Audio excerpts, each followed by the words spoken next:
হাওড়া জেলায় করব, হুগলি জেলায় করব, মুর্শিদাবাদে করব, মালদাতে করব, আমডাঙ্গাতে করব, বিভিন্ন জায়গায় অলিতে গলিতে আমি ওয়াকফ নিয়ে আন্দোলন করব।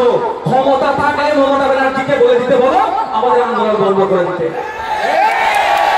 আমি আন্দোলন করছি, আমাকে ডাইরেকশন দিতে পারেন। আমি কি রাজা? আমরা প্রজা নাকি? বললে আমরা শুনে নিতে হবে।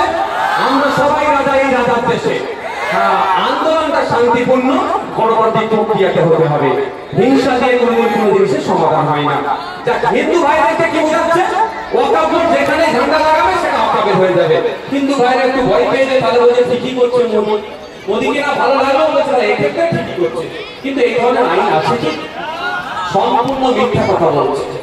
আমি আপনাদের বলে যাই, যদি আইন থাকতো, ধরে নিলাম আইন আছে, আচ্ছা আমার 2 বিঘা জায়গা আছে, আমি আমার জায়গা উদ্ধার করতে পারছি না, কিন্তু আমার এত পাওয়ার, যার ফলে যেটা বলবো আমার জায়গা সেটাই আমার হয়ে যাবে, হতে পারে।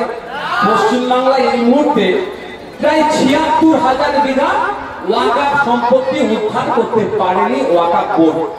এত ক্ষমতাশালী, যেখানে দাঁড়াবে সেটা হয়ে যাবে, কিন্তু ওর নিজের জায়গা বোর্ড উদ্ধার করতে পারছে না। তাহলে আমার হিন্দু ভাইয়ের জায়গা, মুসলমান ভাইয়ের জায়গা নিয়ে নিতে পারবো? আমি আমার নিজের জায়গা উদ্ধার করতে পারছি না, অন্যের জায়গা কিভাবে যাবো? আমি আমার জায়গা উদ্ধার করার জন্য আমি কোর্টে যাচ্ছি। আমি ট্রাইব্যুনালে কি বলছি, মাই লর্ড, আমার ওইখানে ওই কন্দা বাজারের গায়ে যে আমার 3 বিঘা ওয়াকফ সম্পত্তিটা আছে, বিহাত হয়ে গেছে, তুমি একটু বর্ডার করে দাও যাতে আমি নিতে পারি আমার।